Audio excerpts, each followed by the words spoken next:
मैं हूं शिव और आप देख रहे हैं एजुकेशन हब। आज हम 12th का इकोनॉमिक्स का 3rd चैप्टर आगे बढ़ाने जा रहे हैं जिसका नाम है डिमांड एनालिसिस। और उसमें लास्ट टॉपिक जो हम लोगों ने देखा था, राइट, लास्ट टॉपिक में हमने देखा था कि डिमांड कर्व, ठीक है, market demand curve and individual demand curve, वो जो दोनों डिमांड कर्व थे वो डाउनवर्ड स्लोपिंग थे, ये हमने देखा था, राइट, ठीक है। लेकिन आज हम उसके रीजंस देखने वाले हैं कि कभी भी डिमांड कर्व डाउनवर्ड स्लोपिंग क्यों होता है, ठीक है। तो इस रीजन को कवर कर लेते हैं। टोटल इसमें 5 पॉइंट्स हैं, इस 5 पॉइंट को कवर करते हैं इस वीडियो में। और फर्स्ट पॉइंट क्या कहता है कि डाउनवर्ड स्लोपिंग क्यों है। सबसे पहला पॉइंट है law of diminishing marginal utility.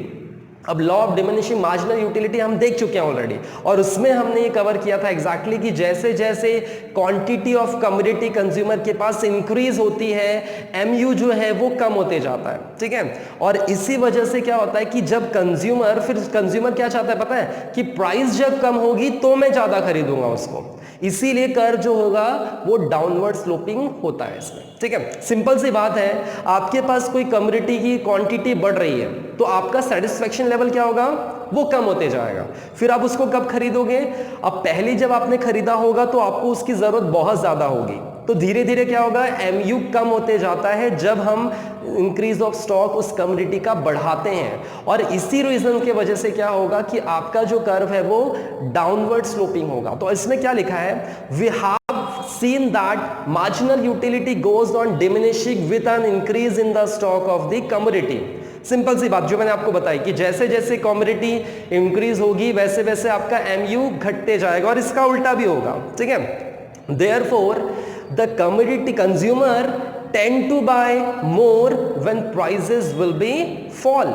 मतलब वो कम खरीदेगा, ज्यादा खरीदेगा कब, वो कब खरीदेगा जब प्राइस आपकी बढ़ रही होगी, और वो ज्यादा कब खरीदेगा जब प्राइस आपकी डिक्रीज हो रही है। और क्यों, क्योंकि एमयू आपका डिक्रीज हो रहा है, ठीक है। सिंपल सा रीजन है, that's imply the demand curve is downward sloping, इसीलिए डिमांड कर्व आपका डाउनवर्ड स्लोपिंग होता है, ठीक है। एमयू के घटने के वजह से इसका मतलब डिमांड कर्व डाउनवर्ड स्लोपिंग होगा। और वो क्या वेट करेगा कंज्यूमर, प्राइस कम हो तो मैं चीजों को ज्यादा खरीदूंगा क्योंकि उसकी एमयू डिक्रीज होते जा रही है, ठीक है। और अगर आपको एमयू समझ में नहीं आता है तो सबसे पहले वो लॉ आप लोग देख लेना, उसके बाद फिर इस पॉइंट को कवर हो जाएगा आपका, राइट। सेकंड पॉइंट आता है इनकम इफेक्ट। इसका मतलब क्या, इनकम बढ़ने से आपका डाउनवर्ड स्लोपिंग कर्व होगा, यस ऑफ कोर्स होगा। इनकम इफेक्ट से क्या होता है इसका असर, in the case of annual normal goods अगर आप देखोगे, when price fall purchasing power increase हो जाती है कंज्यूमर की, ठीक है। Of a consumer increases with enable him to buy more of the commodity.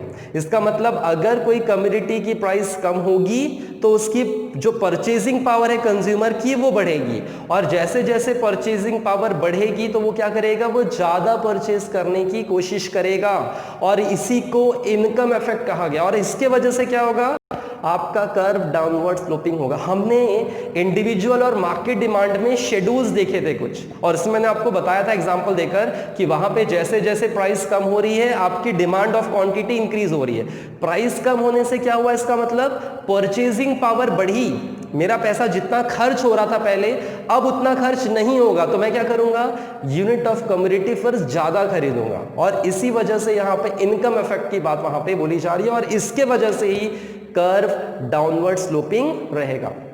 Third point क्या कहता है, सब्स्टिट्यूशन इफेक्ट। ये सब्स्टिट्यूशन मतलब क्या होता है कि एक प्रोडक्ट के बदले हम दूसरा यूज कर सकते हैं, जैसे चाय के बदले कॉफी हम यूज कर सकते हैं, राइट। तो ये सब्स्टिट्यूशन है, मतलब अगर ये चाय मेरे पास नहीं है तो मैं कॉफी पी सकता हूं, कॉफी नहीं है तो मैं चाय पी सकता हूं। That is the concept of substitution effect. मतलब कमोडिटी की प्राइसेस अगर कम है, मैं तो क्या देखूंगा, इसका मतलब अगर चाय पत्ती की प्राइस बढ़ रही है तो मैं कॉफी को खरीदूंगा, अगर कॉफी की प्राइस कम है तो ये सब्स्टिट्यूशन इफेक्ट दिखेगा। और अगर कॉफी की प्राइस ज्यादा है, चाय पत्ती की प्राइस कम है, तो मैं चाय पत्ती ज्यादा खरीदूंगा, कॉफी कम परचेज करूंगा, ठीक है। सिंपल सी बात है, ये दोनों सब्स्टिट्यूशन प्रोडक्ट्स हैं। इसके वजह से कंज्यूमर कौन सी चीजें ज्यादा परचेज करेगा, जिसकी प्राइस कम हो, और उसकी क्वांटिटी वो बढ़ा देगा, ऑफ कोर्स उसको वो ज्यादा खरीदेगा, और इसके वजह से क्या होगा, आपका जो डिमांड कर्व है वो डाउनवर्ड स्लोपिंग आने वाला है, ठीक है। तो ये सब्स्टिट्यूशन इफेक्ट ये है, in the case of substitute goods when the price of the commodity rises the consumer tend to buy more it substitute goods, मतलब कंज्यूमर सब्स्टिट्यूट गुड्स ज्यादा खरीदेगा। अगर किसी कमोडिटी की प्राइस, मतलब मैंने दो एग्जांपल जो दिए ना चाय पत्ती और कॉफी की, अगर किसी की प्राइस बढ़ती है तो वो ये प्रोडक्ट ज्यादा खरीदेगा और बाकी प्रोडक्ट को स्किप कर देगा, ठीक है। तो ये है सब्स्टिट्यूशन इफेक्ट, और इसमें भी ऑफ कोर्स कंज्यूमर क्या देख रहा है, प्राइस घटा हुआ जो कमोडिटी है उसको वो ज्यादा खरीद रहा है, और जब वो ज्यादा खरीदेगा प्राइस कम के चक्कर में तो ऑफ कोर्स जो कर्व है वो डाउनवर्ड स्लोपिंग तो होगा ही होगा, ठीक है। नेक्स्ट पॉइंट आता है फोर्थ पॉइंट, जिसका नाम है मल्टीपर्पज यूजेस।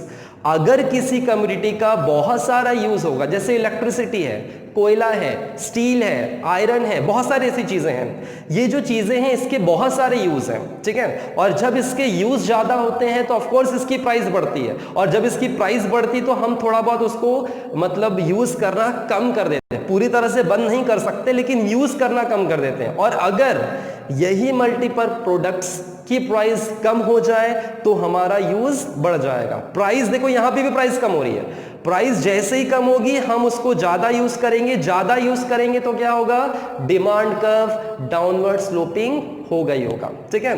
तो इसमें क्या लिखा है एग्जैक्टली देखते हैं, commodity can be use for satisfying several needs. बहुत सारे नीड्स अगर एक कमोडिटी पूरा करता है तो demand will be rises with a fall in the prices. जैसे ही प्राइस घटेगी ऐसे कमोडिटी की डिमांड ऑटोमेटिकली बढ़ेगी, और इसके वजह से कर्व जो होगा वो डाउनवर्ड स्लोपिंग होगा। मतलब यहां पे डाउनवर्ड स्लोपिंग क्यों हो रहा है, जितने भी पॉइंट हमने देखे तो वहां पे कंज्यूमर क्या देख रहा है, प्राइस कम होगी तो हम चीजें ज्यादा खरीदेंगे, और इसीलिए आपका जो कर्व है वो डाउनवर्ड स्लोपिंग आएगा ही आएगा, ठीक है। नेक्स्ट पॉइंट की ओर बढ़ते, जो लास्ट पॉइंट हमारा है, new consumer when the price of a commodity fall, नया कंज्यूमर मार्केट में आना शुरू हो जाएगा क्योंकि वो अब उसको अफोर्ड कर पा रहा है। जैसे आप देखो पहले जो कंप्यूटर था, एलसीडी टीवी थी, कितनी महंगी थी, 40-50 हजार का कंप्यूटर टीवी आती थी। आज की तारीख में आपको आसानी से 10,000 20,000 तक अच्छे कंप्यूटर्स आ जाते हैं। पर्सनल कंप्यूटर की मैं बात कर रहा हूं, तो वो हम परचेज कर पा रहे हैं। इसका मतलब जो लोग पहले ये चीजें खरीद नहीं पा रहे थे, कंप्यूटर, एलसीडी, टीवी, ये जो दो प्रोडक्ट की मैं बात कर रहा हूं, ये पहले लोग नहीं खरीद पा रहे थे। क्यों? क्योंकि उसकी प्राइसेस बहुत ज्यादा थी। अब उसकी प्राइसेस घटने की वजह से क्या हुआ, जो लोग नहीं खरीद पा रहे थे वो भी खरीद पा रहे हैं क्योंकि उसकी प्राइसेस कम हो गई। तो नए कंज्यूमर मार्केट में आ गया। जो मिडिल क्लास फैमिली थी उसको ये कमोडिटी खरीदने में आसानी होना शुरू हो गई, फिर उन्होंने भी खरीदना शुरू कर दिया। नॉर्मल की कंडीशन में आप देखो एक गरीब से गरीब फैमिली में भी टीवी आज की तारीख में है, कंप्यूटर वो यूज करते हैं। क्यों? क्योंकि इसकी प्राइस कम हो गई और नए प्रकार के कंज्यूमर मार्केट में आना शुरू हो गए। यहां पे भी क्या पॉइंट आ रहा है, प्राइस कम हुई, नए कंज्यूमर मार्केट में आ गए। नए कंज्यूमर आ गए तो क्या होगा, डिमांड बढ़ रही है, प्राइस कम हो रही है और कर्व डाउनवर्ड स्लोपिंग आ जाएगा, ठीक है। तो ये था आपका फिफ्थ पॉइंट, राइट। तो ये जो सारे रीजंस हमने देखे कि कर्व डाउनवर्ड स्लोपिंग क्यों है, कॉमन रीजन क्या है, प्राइस कम होना और डिमांड कर्व जो था, मतलब डिमांड जो है वो बढ़ना और उसके वजह से कर्व डाउनवर्ड स्लोपिंग रहेगा। तो ये पूरे रीजंस थे, ठीक है।